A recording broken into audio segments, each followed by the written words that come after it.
Қайырлы күн. Менің есімім Жанаргүл Сәбитқызы, тарих пәнінің 2-ші сыныпты оқытушысымын.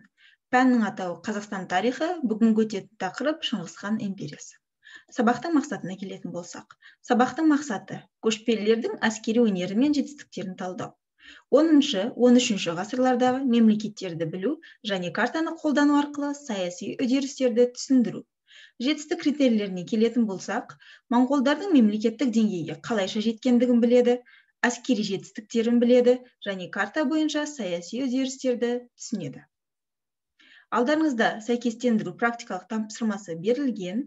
4 суретке қатысты Ұлы Жібек жолы, Шыңғысхан, Қарахан, қимақ сөздерін сәйкестендіріп, суреттерді белгілейміз.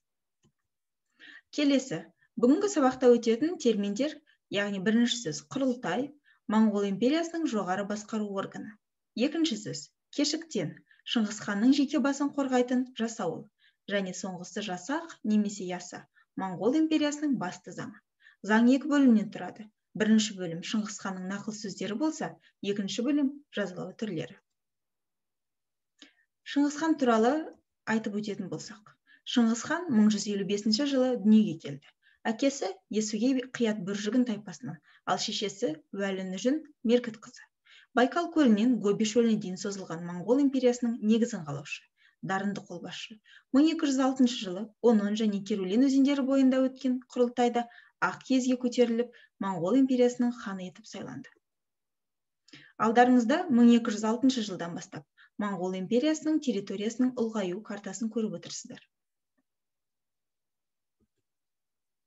Келесі тапсырма Моңғол империясының құрылуы атты мозаика. Осы сөздерге және суреттерге қатысты сөйлем құрастырамыз. Келесі бізде Моңғол империясындағы қоғамдық құрылыс. Қоғамдық құрылыс 4 бөлікке бөлінеді: ондық, жүздік, мыңдық және түмен. Мемлекеттің басты заңы жасақ немесе яса деп айтылды. Жалпы Моңғолияның аумағы 3 аймаққа бөлінеді. Біріншісі, яғни оң қанат Барунгар, Кул орталық және Жоңғар сол қанат. Моңғол империясындағы атты әскер 2 түрге бөлінген: жеңіл әскер және ауыр. Келесі практикалық тапсырма осы суретке байланысты анализ жасаймыз. Қандай адамдар белгіленіп тұрғанын, нысандар, іс-әрекет болып жатқанын практикалық түрде, жазбаша түрде жазамыз. Алдарыңызда моңғолдар құрған империяның картасы бейнеленіп тұр. Сары түспен белгіленген, яғни 1206-1207 жылдар аралығында Шыңғысханның басып алған елдер территориясы көрсетіліп тұр.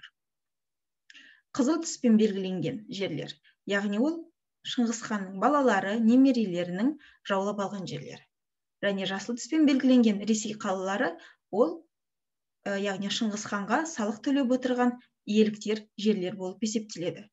Және Ауғанстан жері, яғни уақытша моңғолдардың бақылауында болған территория болып есептеледі.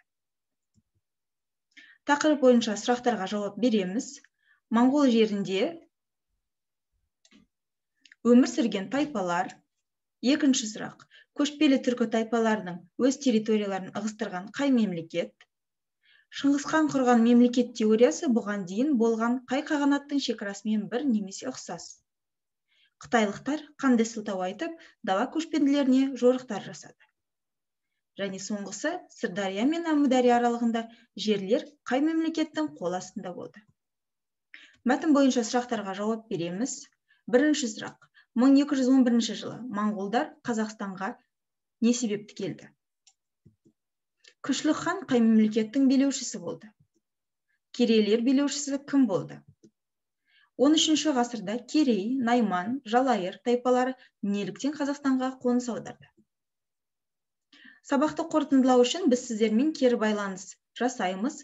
Кері байланысқа жауап беру үшін осы сұрақтарға жазбаша түрде жазып, қайта жазып жіберіңіздер. Бүгінгі сабағымыз аяқталды. Назарларыңызға рахмет. Сау болыңыздар.